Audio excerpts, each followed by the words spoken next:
Selamat siang teman-teman Pro 2, apa kabarnya? Kamu yang hari ini mungkin lagi santai, atau lagi kerja, atau lagi memikirkan mau ngemil apa kira-kira siang-siang begini?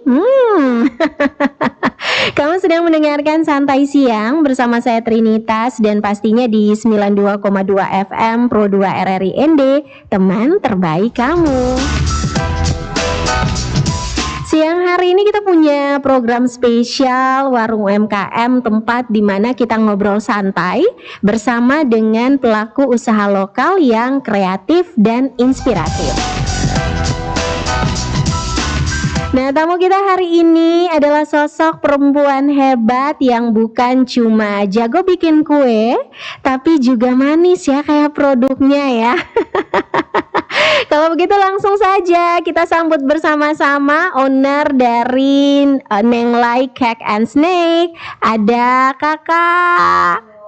Siang semua. Ada Kak Nancy Lai. Selamat siang Kak Nancy, apa kabar? Luar biasa ya, suatu kehormatan bisa hadir di Pro 2 RRI. Saya juga senang teman-teman Pro 2 ya, lama tidak bersua dengan Kak Nancy. Kita dari SD ya Kakak ya. Sekarang baru ketemu lagi di studio siang hari ini. Luar biasa. Nah, buat kamu yang mau bergabung nih teman-teman Pro 2, kami juga mengajak untuk bisa kirimkan pertanyaan ya, apresiasi kamu di 082 147 650 422, itu nomor WhatsApp-nya Pro 2, atau kamu bisa mention, kamu bisa DM kami di Instagram di @pro2nd. Jangan lupa juga mungkin kamu yang ingin memberikan komentar melalui aplikasi RRI Digital, silakan, boleh teman-teman Pro 2. Nah, teman-teman Pro 2 pasti kalian penasaran ya kan dengan postingan-postingan Kak Nancy Lai di sosial media ya. Bagaimana bentuk-bentuk kue yang sangat menggugah selera itu, yang bikin kita nagih tapi juga bikin cuan teman-teman Pro 2 ya. Nah, Kak Nancy mungkin bisa cerita ke kita di siang hari ini bagaimana Kakak awalnya memulai usaha Nenglai Cake and Snake ini yang kalau dilihat-lihat tuh kayaknya semua mau dimakan ya. Yang bikin lagi nih Kak. Sebelumnya terima kasih ya buat Kak Trinitas.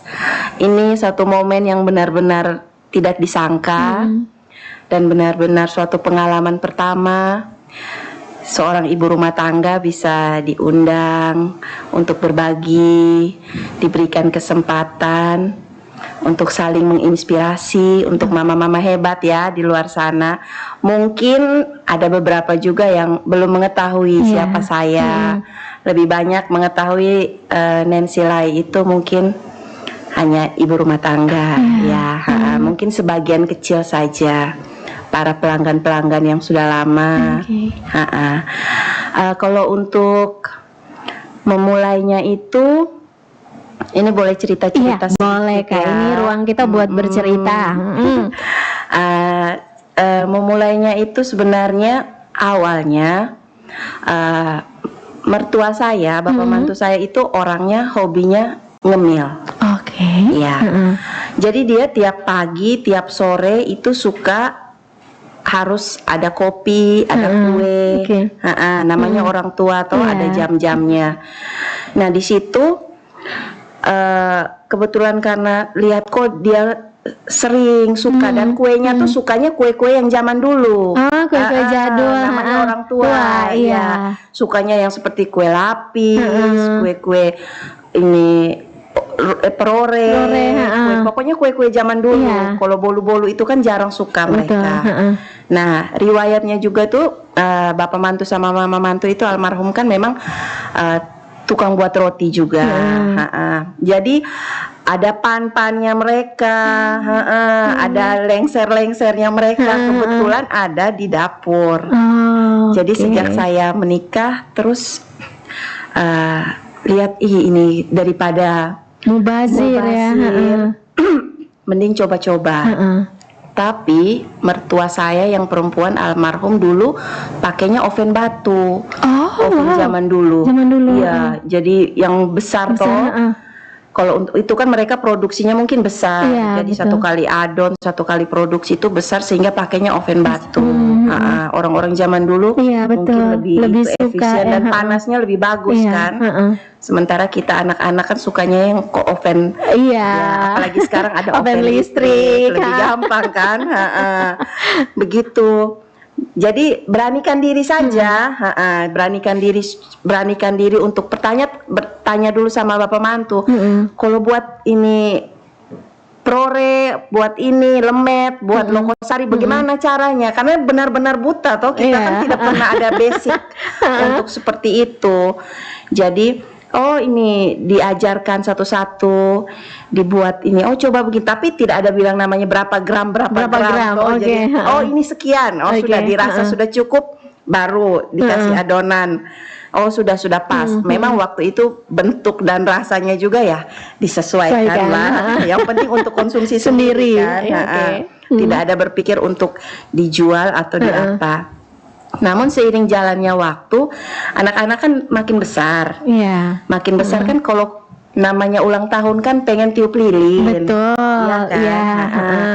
Jadi coba-coba berpikir, aduh ini coba eksekusi bolu, naik ke bolu. Oke. Ya, coba-coba naik ke bolu. Dulu juga masih pakai resep dari orang tua yang takarannya pakai gelas. Belum berani pakai gram. Iya. Ini pernah coba, kadang meluber, kadang bantet, iya toh. Iya, betul. Takutnya itu, jadi belum pasti. Jadi coba, try. Akhirnya saya dapatkan biasa saya bolu jadul 50.000. Biasa dulu dari 2020 lah. Itu saya mulai beranikan diri ke bolu jadul. Bolu jadul 50.000 karena sudah dapat, setelah dicoba-coba sudah dapat patennya ya. Tidak ada gangguan, rasanya juga setelah orang pesan lagi, pesan jadi makin yakin, makin percaya. Oh ternyata ini lumayan lah bisa dipasarkan. Jadi semakin ke situ berkembangnya waktu, jadi anak-anak ulang tahun mencoba dengan bolu basic yang ada. Kemudian jadi tiap tiup lilin cukup kue ulang tahun, namanya anak-anak cukup dihias. Menghias juga butuh proses. Sampai tangan-tangan kram. Kita kan tidak profesional ya, kadang tidak rata, tapi semuanya itu berani saja. Namanya tidak ada sesuatu yang tanpa proses. Jadi beranikan saja pertama. Aduh rasanya koromol sekali. Kadang-kadang suami saya bilang, kau nih modelnya itu saja. Kok tidak ada inovasi lain, tidak ada ini ide lain untuk ini apa. Dulu kan belum berani main warna, paling warnanya yang begitu-begitu saja. Belum berani seperti yang teman-teman lain yang lebih profesional kan. Sebenarnya mau memberanikan diri untuk posting, menerima, tapi saya sadar bahwa saya masih banyak kurangnya, belum seprofesional teman-teman lain, belum secantik, belum seenak mungkin, tapi saya sadar sehingga pasaran saya pun saya menyesuaikan. Ya, jadi saya tidak memaksakan diri untuk berproses untuk bisa seperti yang lain, tapi saya menyesuaikan kemampuan saya dengan pasarannya saya, dengan tingkat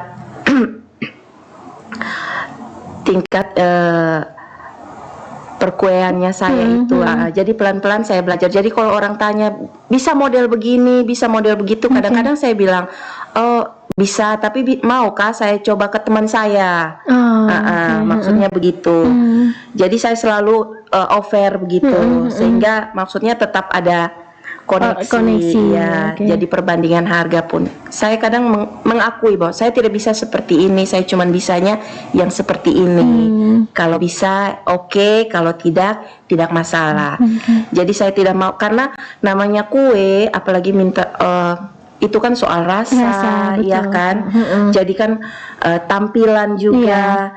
Jadi kalau kita paksakan sesuatu terus hasilnya tidak baik kan namanya kitanya juga jadi yang tidak bagus. betul Kak. Ini orang nih sudah begini-begini, sudah tahu kalau tidak bisa, tidak mampu, kenapa harus begini? Ya toh nanti kan kedepannya kan seperti itu. Jadi awal mulanya ya itu karena hobi di dalam rumah, sukanya kunyah-kunyah, ngemil-ngemil, akhirnya terbawa sampai ke besar dan anak-anak pun sudah terbiasa.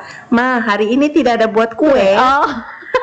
Jadi mereka sudah jadi terbiasanya di situ awalnya. Jadi ya puji Tuhan, semakin hari sedikit-sedikit pun tidak masalah untuk saya, disesuaikan dengan kemampuan. Jadi lama-lama ada yang cocok dengan rasanya, ada yang suka, dan rata-rata jujur yang suka sama kue saya rata-rata banyak orang tua. Iya, kalau anak muda mungkin, soalnya jujur ya saya mungkin kuenya kue-kue jadul. Terus saya mungkin karena pengalaman sama mertua sukanya kan yang jangan terlalu manis. Ya. Jadi rata-rata kue-kue saya tuh cocoknya tuh di lidah-lidah orang tua. Jadi kurang manisnya, kurang strong. Jadi jadi yang lembut-lembut lah untuk orang tua yang permisi, yang mungkin sudah ompong atau sudah, pokoknya untuk lebih banyak tuh pelanggan saya tuh lebih sukanya di situ, lebih banyak orang tua. Jadi kalau untuk yang selera mama-mama, saya open-open saja, kemana saja kan banyak.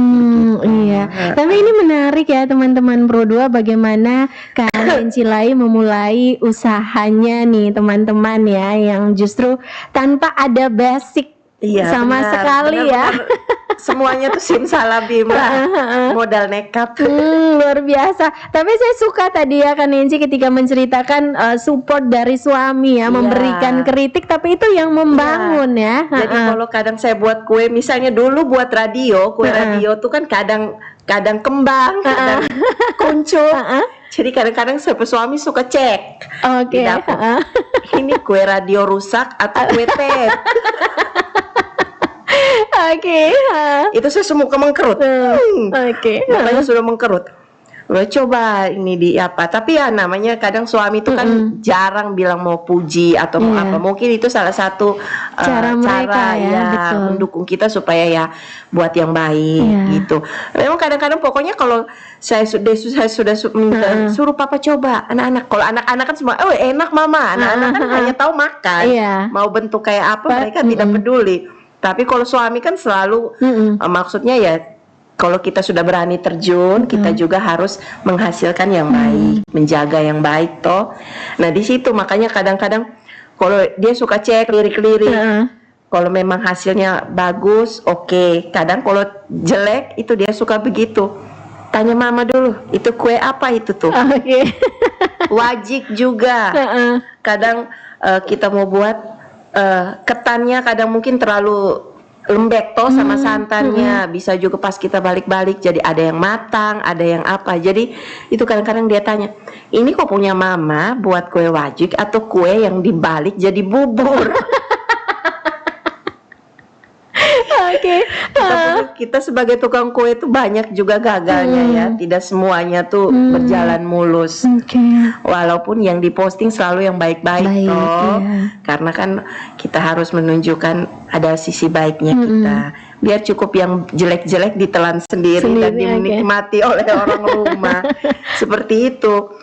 Sejauh ini ya puji Tuhan didukung, disupport, walaupun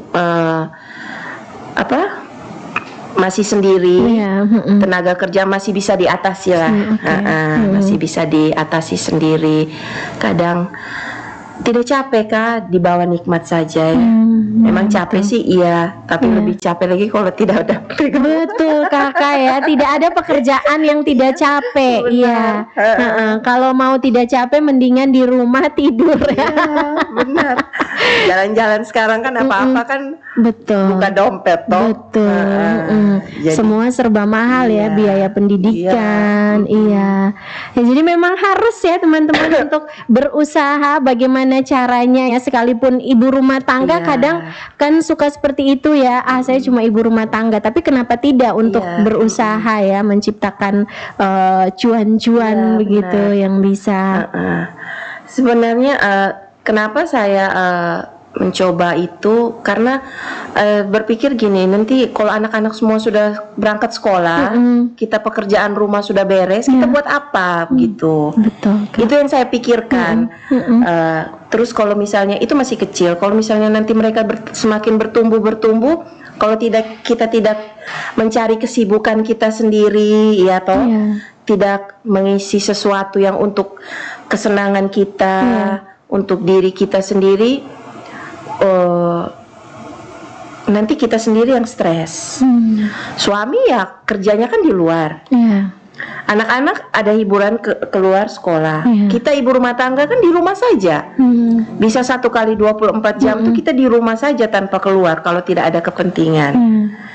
Kita mengurus ini, mengurus itu. Nah, di situ saya mulai berpikir bahwa aduh, kadang bosan juga ya kita begini-begini saja. Cobalah coba untuk memberanikan diri dengan menghasilkan sesuatu. Memang sih sejauh ini memulainya orang bilang, jadi tukang kue itu uang banyak. Kata siapa ya? Kecuali kita tuh awal kita sudah mempunyai modal. Iya, betul. Kalau kayak kita UMKM ini kan modal nekat, it's okay. Iya, betul. Kata orang tuh jangan menunggu ada uang dulu baru bisa berusaha. Tapi kita berusaha dulu, pasti dengan sendirinya uang itu akan datang ke kita. Ya di situ juga saya juga berpikir ya benar, memang masuk akal. Jadi kadang saya berpikir bahwa benar juga sih, kalau kita tidak bergerak, kita tidak berpikir sesuatu, tidak akan seperti yang orang katakan. Jadi saya berusaha untuk menghasilkan sesuatu yang sekaligus juga bisa membuat saya keluar dari zona ya, agak terhibur lah buat kue, orang makannya senang, kita juga puas. Ini bagian dari kalau anak-anak sekarang bilangnya healing ya, teman-teman. Healing yang produktif tuh yang seperti ini ya. Mendapatkan cuan teman-teman Pro2. Nah, Kak Nancy, kemudian kenapa memberi nama usaha ini Nenglai? Apakah ada makna atau filosofi khusus mungkin biar kuenya makin nagih, makin laris? Sebenarnya begini, buat nama kebetulan di tahun-tahun sebelumnya itu pas lagi rame-ramenya ada yang minta cap stempel. Jadi saya bingung, aduh ini kasih nama apa? Kasih nama apa ini nih, kita mau ini apa? Akhirnya saya berpikir sudahlah pakai nama saya sendiri saja. Kebetulan mungkin orang lebih banyak kenalnya Nenglai toh. Jadi ya sudahlah pakai nama saya saja, beranikan diri saja, siapa tahu berkah. Iya. Jadi sudah mulai dari itu ya saya coba buat logo pakai stempel ya, namanya nama sendiri. Mungkin dengan nama sendiri begitu orang makan, beli di mana? Oh itu di Nenglai ya. Langsung tuh daripada harus panjang-panjang. Misalnya apa snack, itu di Neng tuh, di Neng. Neng siapa? Itu Nenglai, itu Nenglai. Lebih gampang toh. Iya betul. Mau kasih nama, sebenarnya mau kasih nama anak-anak, tapi sempat mau di FB itu saya sempat mau kasih logo namanya anak-anak. Cuman banyak orang kan yang lebih kenalnya kan sebagai Neng, sebagai Neng sih. Jadi ya saya ya sudahlah, biar sudah, kalau takutnya kalau kasih nama anak orang bingung lagi ini punya siapa, ini siapa yang kerja, ini. Jadi ya saya beranikan diri pakai namanya saya. Hasilnya pun produksi sendiri gitu. Tidak ada filosofi juga sih, cuman hanya memberanikan diri pakai nama sendiri saja.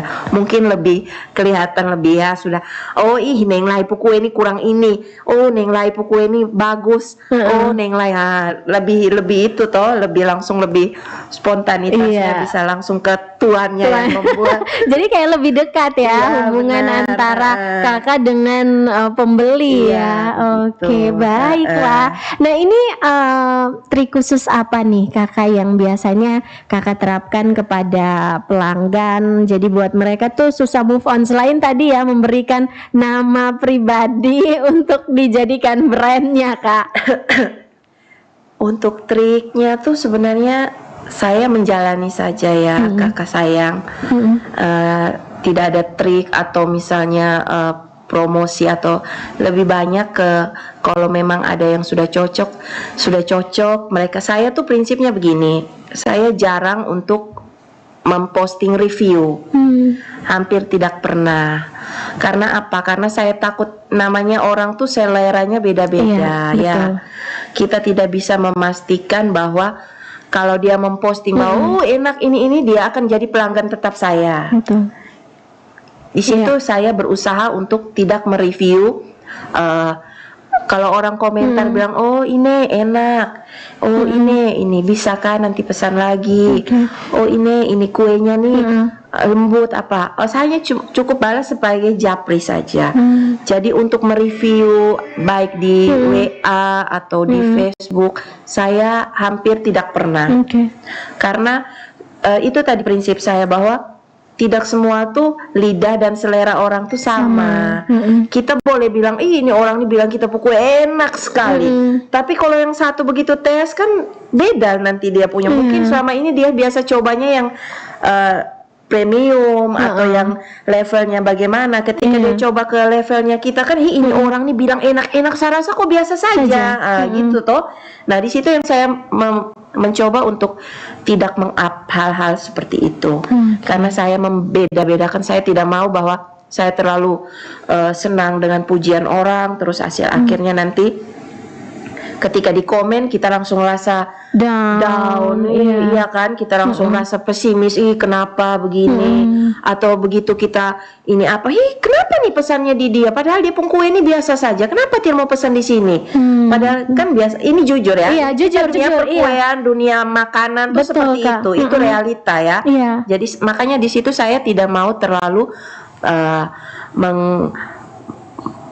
begitu saya juga mencoba orang lain pun saya tidak mau memberikan komentar yang apa, karena kita sesama. Kalau enak dibilang enak, kalaupun tidak enak ya sudah kita simpan sendiri. Karena apa yang kita terima itu, apa yang kita lontarkan nanti akan kembali ke kita. Di situ kita tuh harus saling mendukung. Mungkin saat ini saya lagi butuh bantuan, kita bisa sama-sama saling menolong toh. Di situ yang saya tidak mau saling menjatuhkan. Kita ngapain kita harus saling ini satu nih sudah mahal, kuenya nih begini, kering apa. Nah, di situ yang saya mencoba untuk jangan menahan diri, untuk ada porsinya masing-masing. Di situ yang saya tidak ada tips dan trik sih. Tapi kalau dari mulut ke mulut, oh ini pesan di sini, coba dia punya, oh ini, kadang-kadang ada yang bilang, ada teman-teman saya kadang-kadang bilang begini, Neng, tuh longko, itu kue tuh, kita mau pesan juga kita geleng-geleng kepala. Kadang begitu toh, mereka kadang komentar tentang harga atau apa ya. Jadi saya tuh selalu komentar, saya selalu balas gini, Pak, coba dulu baru komentar. Kadang-kadang saya sindir balik begitu toh. Namanya kita penjual tuh kan, namanya penjual, pedagang harus untung. Mau tipis, banyak, sedikit, tetap harus untung kan. Tidak mungkin kita jual harus rugi. Untuk kesenangan atau nikmatnya orang, terus kita harus banting harga, supaya kan tidak mungkin. Jadi ya walaupun tipis, untungnya sedikit pun, tapi tetap perputarannya jalan terus. Ya itu kan merupakan, makanya orang bilang, jual kue ini untung banyak. Tidak, kata siapa? Tidak seperti itu. Apalagi sekarang ini semua tukang kue ini lagi mengeluh semua bahan-bahan pada naik. Iya, bahan naik, kita mau kasih naik harga yang apa juga, tapi orang sudah, namanya orang butuh, orang juga hitung-hitungan. Tapi itu tadi tidak ada tips atau tidak ada trik. Tapi kalau saya, kalau cocok, puji Tuhan dapat pesanan lagi. Kalau tidak, mungkin bukan rezekinya saya. Itu saja sih. Tidak terlalu ini apa. Tapi kalau kepada pelanggan-pelanggan yang lama, kita cukup japri saja. Harga pribadi.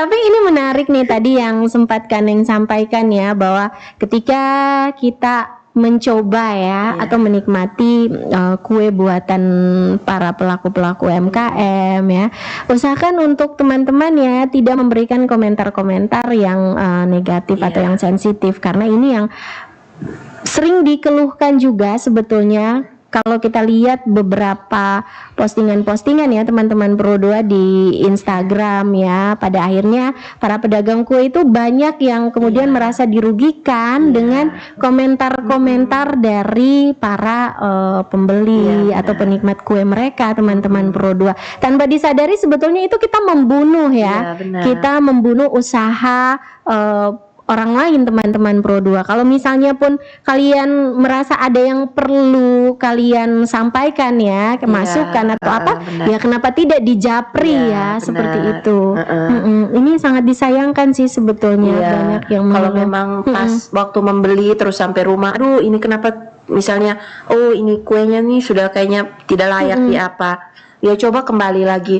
Mungkin tidak ada waktu untuk kembali, besoknya pas mampir, aduh kemarin saya beli kue nih, ini kenapa kuenya begini, coba di itu. Maksudnya kita saling dari hati ke hati saja, betul. Sehingga kita tidak menjatuhkan, kita tidak, toh kita juga untungnya tuh tidak sampai yang banyak-banyak.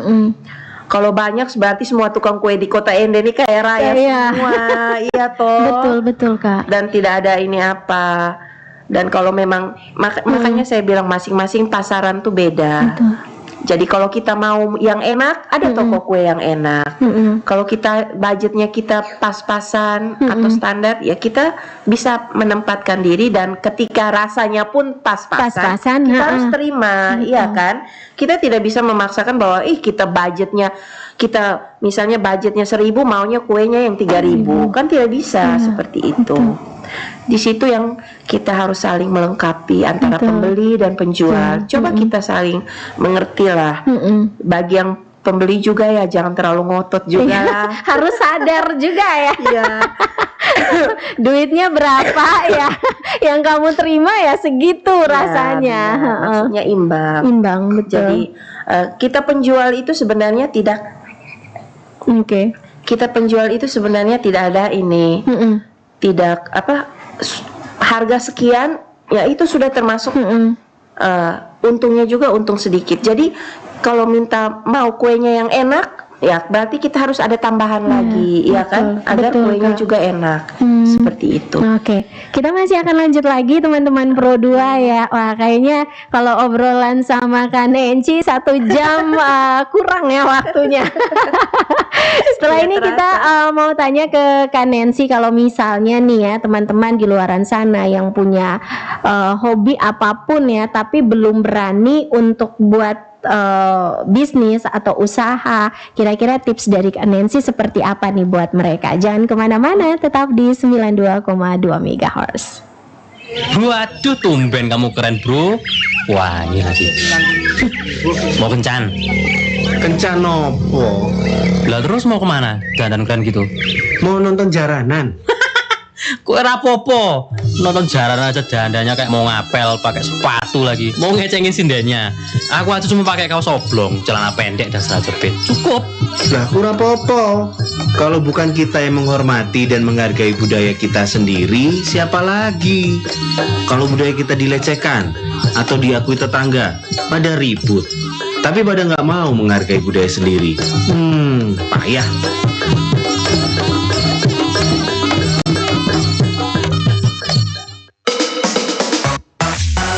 Teman terbaik kamu. Pro2 FM, teman terbaik kamu.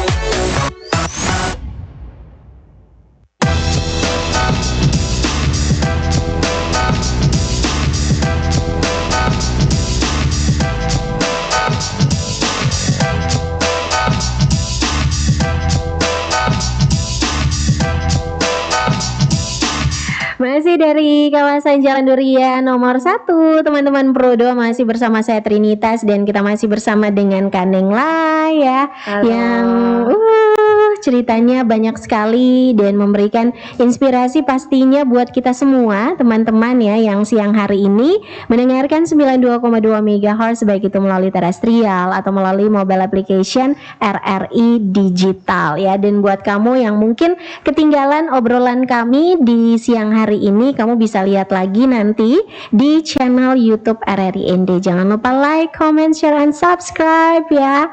Dan kasih komentarnya. Oke. Kak Nancy, ini kan menarik ya kalau dari tadi kita ngobrol bagaimana perjuangan kakak sejak awal ya merintis atau memulai usaha ini. Dan buat teman-teman nih di luaran sana nih Kak Nancy ya, yang mungkin sekarang sedang kebingungan untuk mencari pekerjaan ya kan, kadang-kadang sulit menunggu sampai kapan nih ada perusahaan atau ada kantor yang membuka lowongan pekerjaan. Kira-kira dari kakak nih ya, apa nih tips yang bisa diberikan kepada teman-teman Pro 2 kalau misalnya mereka punya hobi dalam bisnis atau dalam usaha apapun nih Kak? Oke, makasih ya. Iya. Gini, ini saya flashback kembali. Jadi saya tuh terjun di dunia online itu pertama-tama bukan di bidang kue. Jadi saya mulai sekitar 2017. Itu zaman dulu itu mungkin belum ada Shopee, belum ada COD. Jadi masih istilahnya orang bilang all shop ya. Di situ saya mulai menyibukkan diri dengan menjual barang-barang online shop. Iya, itu dari 2017. 2017 itu tanpa modal. Ya, modalnya nekat lagi. Iya, nekat. Jadi coba ini cari-cari, oh ada ini nih, orang posting dress, ada posting aksesoris. Coba tanya-tanya ke ini apanya itu, apa istilahnya? Apanya ya, kayak supplier gitu. Suppliernya itu tuh, ini bagaimana caranya, harganya. Terus ini, oh bisa Kak, ini nanti kakak posting saja dulu. Kalau sudah ada yang pesan, baru kakak transfer, baru kita kirimkan barangnya. Jadi saya mulai beranikan diri seperti itu. Saya posting dulu itu baju, aksesoris, apapun itu. Saya coba posting, ternyata ada banyak respon juga. Banyak respon, ada banyak pesanan. Jadi di situ saya cuman modalnya memberanikan diri saja. Jadi dengan bahasa yang baik saya biasa bilang, Kak, saya barangnya saya belum bisa proses kecuali dibayar DP atau dibayar full, baru kita proses. Di sini kita dengan maksud saling menjaga kepercayaan. Dan saya tuh selalu seperti itu karena meminimalisir hal-hal yang tidak kita duga. Dalam artian sekarang tuh kan kadang COD saja kan ada yang biar barangnya sudah sampai ada yang tidak mau terima. Nah di situ saya sebelumnya itu saya selalu berusaha untuk kalau bisa DP. Jadi semuanya itu modal nekat saja. Apalagi sekarang zamannya sudah canggih sekali. Dan kita harus selalu berpikir yang positif tentang diri kita. Jika kita berbuat yang positif, kita bekerja yang positif, maka impact atau hasil pelanggan kita pun akan datang tuh yang positif juga. Jadi selalu berpikir saja yang positif. Oh saya misalnya mau bekerja dalam bidang sesuatu yang apapun itu, beranikan diri dulu. Ya kalau saya sih selalu berdoa dulu ya dalam hati ya, mudah-mudahan apa yang saya lakukan ini bisa mendapat hal yang baik kembali. Karena apa yang kita hasilkan itu pastinya bukan bermanfaat untuk kita juga, untuk orang lain yang merasakan juga. Misalnya saja contohnya, kalau misalnya dress, oh ini saya pesan dressnya seperti ini, ini warnanya ini, ukurannya ini, saya proses, barangnya datang. Kalau sesuai kan kita puas. Terus orang yang pakai yang sesuai, pakainya juga jadi cantik, kan kita juga puas. Disitulah kenapa makanya kita harus bangun kepercayaan diri kita. Misalnya temukanlah, oh saya tuh sukanya bidang fashion, saya sukanya bidang ini make up. Saya suka bidangnya. Mulai saja dari hal-hal yang kecil. Jangan dulu bermimpi yang besar, orang bilang. Karena kita kalau terlalu bermimpi yang besar, nanti kita jatuhnya kecewa. Mulai saja dari hal-hal kecil. Saya pun seperti itu di bidang kue. Saya selalu berusaha. Pertama saya ke Bolu. Tapi ada pelanggan yang bilang, bisakah buat kue ini? Di situ saya coba, padahal tidak pernah sama sekali, tidak pernah buat, tidak pernah apa. Makan iya, orang punya. Pernah toh kita ke apa? Oh lagi kepingin makan iya. Oh rasanya tuh seperti ini. Di situ ya memberanikan diri. Bisa tidak? Oh ya bisa mama. Boleh mama mau pesan berapa? Oh pesannya segini saja. Oh iya tidak apa-apa mama, pesannya cukup sedikit. Ya dari sedikit itu kita belajar. Mencoba, temukan. Jujur kadang ada resep mertua, namanya resep orang zaman dulu. Itu rata-rata kalau mau dibilang resep zaman dulu tuh lebih premium ya. Mereka punya bahan tuh lebih berkualitas. Kalau kita sesuaikan dengan harga, kalau kita mau buat, kita mau sesuaikan dengan harga-harga kita, kayaknya tidak dapat. Jadi makanya untungnya sekarang tuh ada YouTube, ada TikTok, ada FB yang ada resep ekonomisnya. Betul. Iya, jadi kalau kita patokan seperti chef zaman dulu, orang tua zaman dulu, semua kue yang mereka hasilkan tuh pasti enak. Betul Kak. Tidak mungkin tidak enak, karena mereka tuh benar-benar memproduksinya tuh dengan bahan yang betul-betul oke punya. Zaman dulu juga kan bahannya tuh kan rata-rata premium. Kalau sekarang kan masih banyak yang ekonomis punya tuh, masih bisa dijangkau. Kalau dulu tuh kan betul-betul yang luar biasa. Jadi yang kita makan, makanya kadang saya aduh ini kalau mau coba pakai resep orang tua nih kayaknya tidak masuk ini pasarannya saya gitu.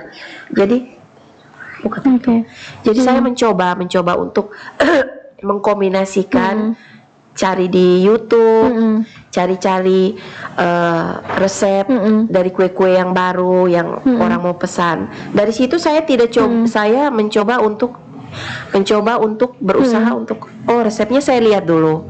Oh kira-kira seperti ini. Oh baik. Pertama coba satu dulu.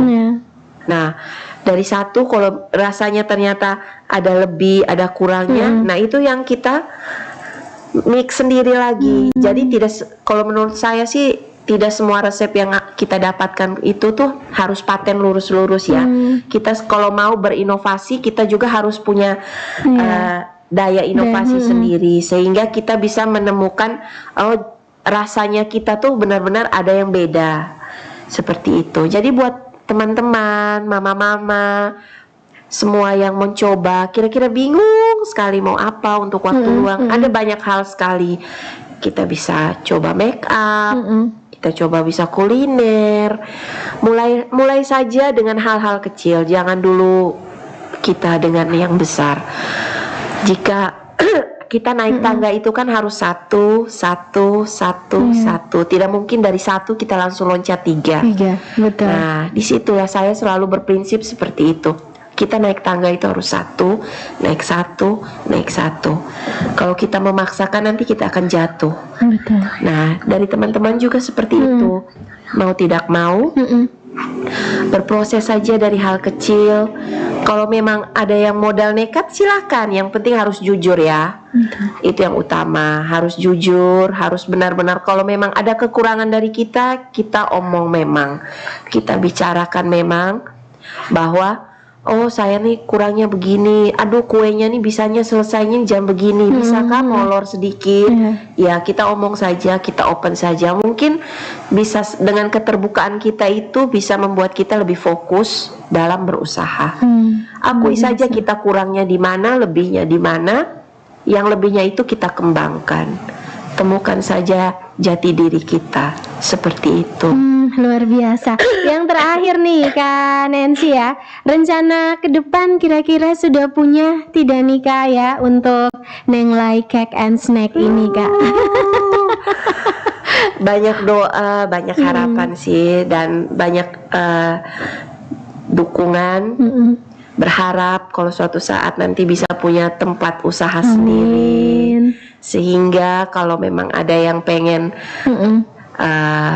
rasa, pengen mau cari kue, bisa ada tempatnya sendiri lah, standnya sendiri dari Neng, Mama Neng punya ya. Jadi tidak perlu online saja. Kalau untuk tiap hari kan saat ini tergantung ya. Kalau misalnya pagi bangun, kayaknya pengen enaknya buat kue ini nih hari ini ya, langsung open PO atau kue ini, atau tiba-tiba malamnya ada pesanan, ada pesanan kue ini ya, berarti besok dibuat agak lebih untuk pelanggan lain yang mungkin mau mencoba seperti itu. Luar biasa teman-teman Pro 2 ya. Tidak terasa nih Kak Nancy ya. Kita ngobrol-ngobrolnya sudah banyak sekali, dan kita sudah sharing cerita inspiratif dari Kak Neng di siang hari ini. Semakin sukses, semakin laris manis rezekinya ya. Terima kasih. Dan buat kamu teman-teman Pro 2 yang lagi berpikir mau mulai usaha, ingat ya, bahkan tadi seperti kata Kak Neng, ide yang paling sederhana saja itu bisa jadi langkah yang luar biasa untuk kalian. Jangan lupa untuk terus dengarkan 92,2 FM Pro 2 RRI ND, teman terbaik kamu, dan kamu juga bisa streaming di aplikasi RRI Digital di Google Play Store atau di App Store. Jangan lupa like, comment, share, and subscribe obrolan kami siang hari ini di channel YouTube RRI ND. Kita ketemu lagi di edisi berikutnya.